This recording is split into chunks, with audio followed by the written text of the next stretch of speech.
신재생 에너지 예산, 인프라 법안 제외될까? 각국 중앙은행들이 긴축으로 선회하는 가운데 또 정부의 재정 정책은 공백기에 접어들었습니다. 시장의 모멘텀이 지금 좀 부재한 모습들인 건데요.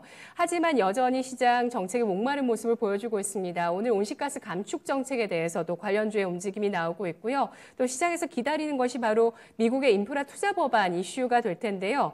그간 좀 너무 많이 얘기를 했고 통과가 지연되면서 단물이 빠진 느낌도 없지 않습니다. 그런데 이 신재생 에너지 예산이 이 법안에서 제외될 가능성이 생겼다고요. 어떤 이슈죠? 서영한 전문가님. 예, 바이든 정부의 1,500억 달러에 달하는 신재생 에너지 관련 정책이 포기될 수가 있다는 그런 전망이 나오고 있습니다. 그간 바이든 정부는 석탄과 가스 발전소를 풍력, 그리고 태양광, 원자력 발전소로 대체하기 위해서 인프라 법안을 만들고 의회를 통과시키기 위해서 애를 쓰고 있었는데요. 인프라 법안에 포함된 클린 에너지 퍼포먼스 프로그램, 소위 CEPP 법안에는 청정 에너지 소비 비율을 늘린 업체에게 세제 혜택을 주고 화석 연료를 쓰는 업체에는 불이익을 주는 것을 골자로 하고 있었습니다. 그러나 해당 법안에 대해서 민주당 상원 의원인 조 맨친 의원이 극렬하게 반대를 하고 나서고 있는데요. 조 맨친 의원은 미국 최대 석탄 생산지인 웨스트 버지니아주가 지역구이므로 신재생 에너지 정책을 수용할 수 없는 것이죠. 현재 미 상원은 공화당, 민주당 50석 대 50석인 상황으로 조맨친 의원 한 사람이라도 인프라 법안에 동의하지 않으면은 그 인프라 법안이 통과될 수 없는 그런 상황입니다. 이에 따라서 백악관은 신재생 에너지 정책이 없는 인프라 법안을 다시 작성하고 있다는 그런 전망과 보도들도 잇따르고 있는 상황이죠. 그간 조맨친 의원은 인프라 법안 규모, 전체적인 규모에 대해서 지속적인 반대를 해왔었는데요. 그런데 최근에는 글로벌적으로 에너지 대란이 발생을 해서 신재생 에너지 정책 자체를 폐기해버릴 수 있는, 그렇게 주장을 할 수 있는 명분이 생겨버린 것이지요. 2주 뒤에 글래스고에서 열릴 유엔 기후변화 정상회의를 중국은 불참을 선언을 했고요. 중국에서 지난주 석탄 발전소 건설 계획을 발표하기도 했습니다. 이외에도 온실가스 대규모 방출국인 개발도상국들이 선진국의 탄소 저감 정책에 따를 수 없다고 연달아 이야기를 하고 있죠. 여기 미국마저 이러한 흐름에 동참을 하게 되는 모양새가 되고 있는 것입니다. 이러한 움직임으로 인해서 신재생 에너지 섹터에 대한 모멘텀이 상당 기간 조금 좋지 않지 않을까, 좀 그렇게 생각을 하고 있습니다. 원자력 관련주를 제외한 관련주는 좀 투자 보류를 제가 좀 제안을 드리고 있고요.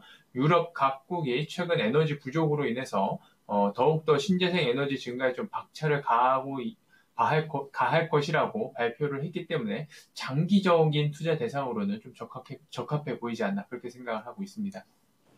네, 자, 이 문제들이 굉장히 좀 복합적인 문제이기 때문에 일단 귀결되는 건 그린플레이션이죠. 그러니까 친환경 정책을 가속화하게 되면서 나타나고 있는 물가 상승, 여러 가지 것들로 빚어지고 있고, 또 개발도상국 차원에서는 이러한 부분들, 친환경 정책을 추진하는 것에 대한 비용 부담도 있을 수도 있고요.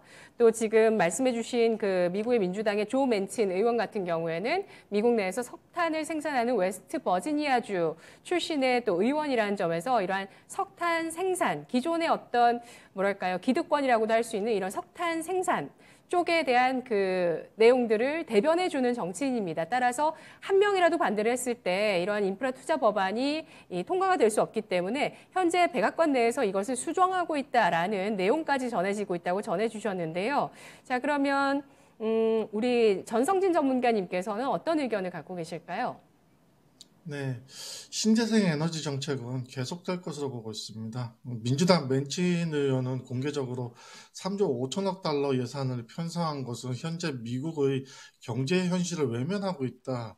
일부 의원들은 우리에게 미래 위기 대처 자금이 무한대로 있고 수조 달러를 지출해도 부정적인 영향을 미치지 않을 것이라는 환상을 갖고 있지만 나는 동의하지 않는다라고 언급했습니다.